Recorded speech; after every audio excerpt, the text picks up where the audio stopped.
Dear students, concentration term chemistry के respect में एक बहुत ही इम्पोर्टेंट पार्ट है, खासकर उन बच्चों के लिए जो जी मेंस, आईआईटी एडवांस और नीट की तैयारी कर रहे हैं। हर साल कंसंट्रेशन से एक प्रॉब्लम जरूर आती है। इसके अलावा कंसंट्रेशन टर्म बोर्ड के एग्जाम के लिए भी एक बहुत ही इम्पोर्टेंट टॉपिक होता है। इसके साथ ये 11th के भी सिलेबस में है, इसलिए ये 12th के साथ साथ 11th क्लास के बच्चों के लिए भी उतना ही इम्पोर्टेंट है। अभी तक हमने कंसंट्रेशन को रिप्रेजेंट करने के काफी सारे मेथड पढ़ लिए हैं, जैसे परसेंटेज, पीपीएम, स्ट्रेंथ इन ग्राम पर लीटर, मोलरिटी, फॉर्मलिटी एसेट्रा। यदि आपने अभी तक ये वीडियो नहीं देखे हैं तो मैंने इनके लिंक डिस्क्रिप्शन में दे दिए हैं, आप वहां से इन्हें देख सकते हैं। आज के वीडियो में हम कंसंट्रेशन को रिप्रेजेंट करने का एक और मेथड मोलरिटी पढ़ने वाले हैं। मोलरिटी के समान ही कंसंट्रेशन को रिप्रेजेंट करने का एक इंपॉर्टेंट मेथड होता है। तो आज की क्लास में हम मोलरिटी की डेफिनेशन, उसकी कैरेक्टरिस्टिक और ये मोलरिटी से किस प्रकार डिफरेंट होता है ये पढ़ेंगे। साथ ही इससे रिलेटेड न्यूमेरिकल प्रॉब्लम भी सॉल्व करेंगे। तो चलिए दोस्तों शुरू करते हैं। सबसे पहले समझते हैं कि मोलरिटी क्या होती है। सॉल्वेंट के 1 किलोग्राम या 1000 ग्राम, सॉल्वेंट के 1 किलोग्राम या 1000 ग्राम में डिसॉल्व सॉल्यूट की मोलों की संख्या को हम मोलरिटी बोलते हैं। The number of moles of solute present in 1000 gram or 1 kilogram of solvent is called molarity. Unit of molarity is mole per kilogram or mole per 1000 gram. It is represented by small m. तो जैसे molarity को capital M से represent करते थे, वैसे ही molarity को small M से represent करते हैं। अगर हम इसकी डेफिनेशन के ऊपर बेस्ड इसका फॉर्मूला देखें तो इसका फॉर्मूला निकल के आता है कि molarity equal number of moles of solute divided by weight of solvent in kilogram. इसका शॉर्टकट फॉर्मूला भी साथ में लिख दिया है मैंने। अगर हम मोलरिटी को किसी एग्जाम्पल की हेल्प से समझने की कोशिश करें तो जैसे सपोज करो हमारे पास 0.2 मोलल सॉल्यूशन है ग्लूकोज का। इसका मतलब क्या होगा? इसका मतलब होगा कि 1000 ग्राम वाटर के अंदर 0.2 मोल ग्लूकोज घोला गया है। इससे 0.2 molal aqua solution of glucose हमको ऑब्टेन हुआ है। अगर हम 0.2 की जगह 0.1 मोलल सॉल्यूशन की बात करें तो 0.1 मोलल सॉल्यूशन कैसे मिलेगा कि हम 0.1 मोल ग्लूकोज को 1000 ग्राम वाटर में डिसॉल्व कर देंगे तो हमको 0.1 मोलल सॉल्यूशन मिल जाएगा। ऐसे ही अगर 1 मोल ग्लूकोज को 1 किलोग्राम वाटर में डिसॉल्व करेंगे तो 1 मोलल सॉल्यूशन मिलेगा। अगर हम इसके कुछ और फॉर्मूले डिस्कस करें तो इसके कुछ और फॉर्मूले मैंने लिख दिए हैं, स्क्रीन पर हैं आपके। आप इनको वीडियो को पॉज करके इन फॉर्मूलों को नोट कर लें।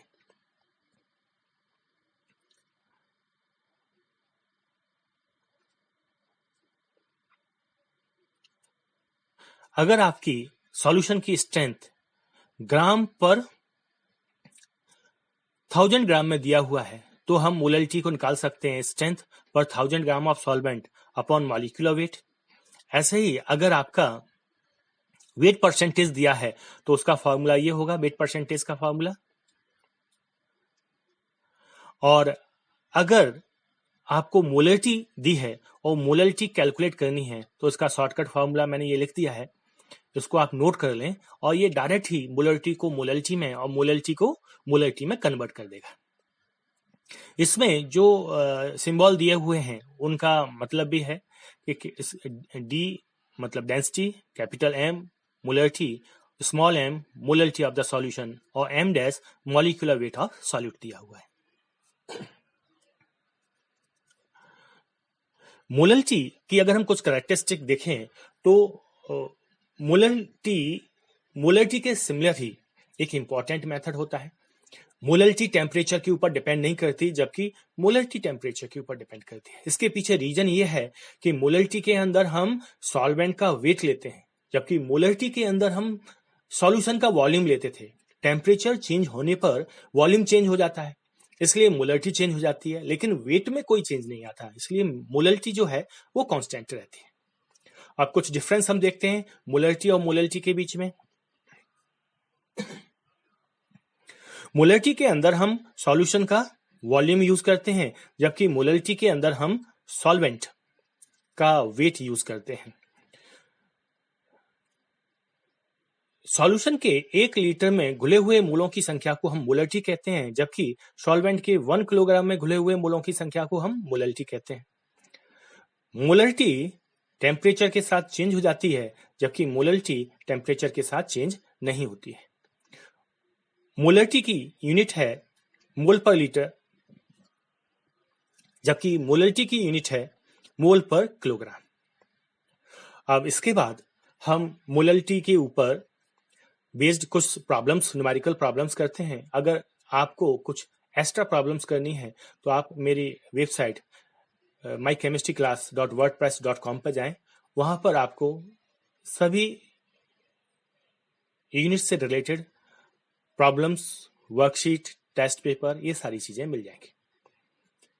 तो मोलरिटी के ऊपर कुछ प्रॉब्लम्स मैंने लिख दी हैं यहाँ पर। आपको सबसे पहले इनको सॉल्व करना है। इसके लिए आप क्या करें, वीडियो को पॉज करें, इन प्रॉब्लम्स को नोट करें और प्रॉब्लम्स को नोट करने के बाद इन प्रॉब्लम्स को सॉल्व करें। जब प्रॉब्लम सॉल्व हो जाएं उसके बाद ये सॉल्यूशन को आप मेरे सॉल्यूशन से मैच करा लें। जैसे पहला प्रॉब्लम था, calculate molarity of the following solution. Different solutions मैंने दिए हुए थे, उनकी मोलरिटी आपको फाइंड करनी है। पहला सॉल्यूशन था 2 moles of glucose dissolve in 8 kilogram of water. Simple सी बात है, सॉल्यूशन क्या होगा, सबसे पहले फॉर्मूला लिखें। आपको मालूम है इसमें मोल कितना दिया हुआ है, 2 मोल्स दिए हुए हैं, तो ये 2 मोल्स दे दिए, divided by mass of solvent in kilogram, value रख दी है, आंसर आ जाएगा 0.25 मोलर। सेकंड प्रॉब्लम इसी क्वेश्चन के अंदर सेकंड थी कि 1.5 moles of NaOH dissolve in 600 gram of solvent. अंतर क्या है कि यहां पर सॉल्वेंट किलोग्राम में दिया है, जबकि यहां सॉल्वेंट ग्राम में दिया है। तो जब सॉल्वेंट ग्राम में दिया होगा तो हम क्या करेंगे, फॉर्मूले में ऊपर 1000 का मल्टीप्लाई कर देंगे। फॉर्मूले में वैल्यू पुट की, हमारा आंसर आ गया 0.25 मोलर। अगला सॉल्यूशन था 9.8 gram of H2SO4 dissolve in 2 kilogram of water. सबसे पहले हमने फॉर्मूला लिखा और फॉर्मूले के अंदर वैल्यू पुट किया, तो 1/20 मोलर सॉल्यूशन इसका आंसर आ गया। अगला क्वेश्चन था 5.85 gram of NaOH dissolve in 400 gram water. ठीक वैसा ही है, फॉर्मूला लिखा, वैल्यू पुट करना है, स्ट्रेट फॉरवर्ड प्रॉब्लम्स है, आंसर आपका आ जाएगा। अगला है the strength of urea solution is 6.0 ग्राम पर किलोग्राम ऑफ सॉल्वेंट। तो इसमें स्ट्रेंथ ग्राम पर किलोग्राम में दिया है, तो इसका मैंने बहुत शॉर्टकट फॉर्मूला आपको दिया हुआ था, फॉर्मूले में वैल्यू पुट किया, आपका आंसर आ गया। अगला सवाल है, थोड़ा सा लैंग्वेज बेस्ड सवाल है, ध्यान से पढ़ें। A solution of washing glass is prepared by dissolving 54.8 gram of ammonia in water, giving a solution with the total volume of 0.845 liter. Calculate the molarity of ammonia in this solution. Density of solution is 0.917 gram per ml. तो देखने वाली बात है कि यहाँ wait नहीं दिया हुआ है, वॉल्यूम दिया हुआ है, लेकिन डेंसिटी दी हुई है। तो हमको कोई दिक्कत नहीं आएगी। हमने डेंसिटी की हेल्प से सॉल्यूशन का अमाउंट निकाल लेना है। तो मास ऑफ सॉल्यूट इसमें दिया हुआ है, कितना है mass of solute, 54.8 gram. Volume of solution दिया है 0.845 लीटर, मतलब 845 ml। डेंसिटी कितना दिया हुआ है, 0.917 ग्राम पर ml। तो सॉल्यूशन का मास कैसे निकाल सकते हैं, वॉल्यूम इनटू डेंसिटी। तो वॉल्यूम कितना था 845 और डेंसिटी है 0.917, मल्टीप्लाई किया तो हमको सॉल्यूशन का ध्यान देना, किसका वेट आ गया? सॉल्यूशन का वेट आ गया। अब सॉल्वेंट का वेट हमको निकालना है, तो मास ऑफ सॉल्वेंट कैसे निकालेंगे हम? कि सॉल्यूशन के मास में से हम सॉल्यूट के मास को डिवाइड कर देंगे, सॉरी माइनस कर देंगे। सॉल्वेंट का मास निकालने के लिए हम क्या करेंगे? सॉल्यूशन के मास में से सॉल्यूट का मास माइनस कर देंगे, तो हमारा सॉल्वेंट का मास आ गया 320.07 ग्राम। फॉर्मूले में जस्ट वैल्यू पुट करनी है और हमारा आंसर आ जाएगा।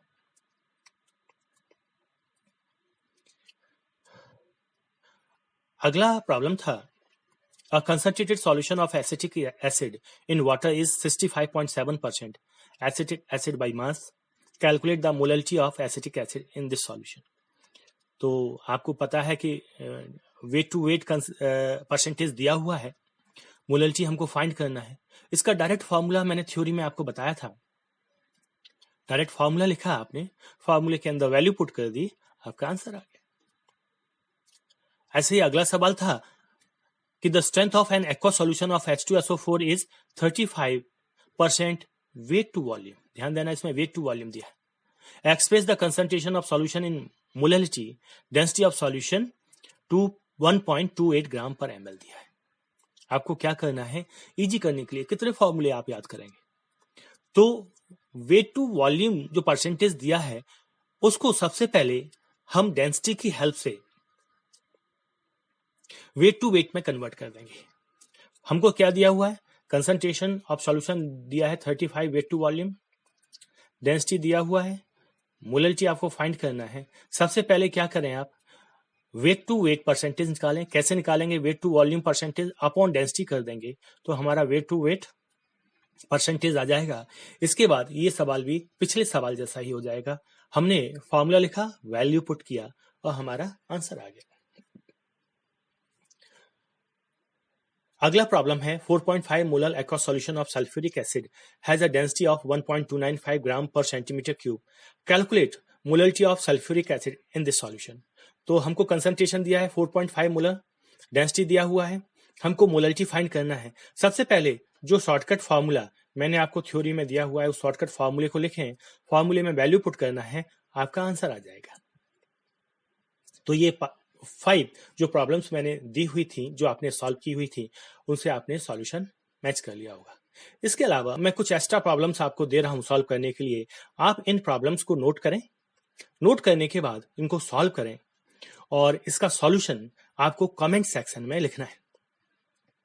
इनकी सॉल्यूशन आपको कमेंट सेक्शन में देने हैं। अच्छी प्रॉब्लम है, आपको इनको सॉल्व करना चाहिए। आज की क्लास में हमने मोलरिटी को पढ़ा।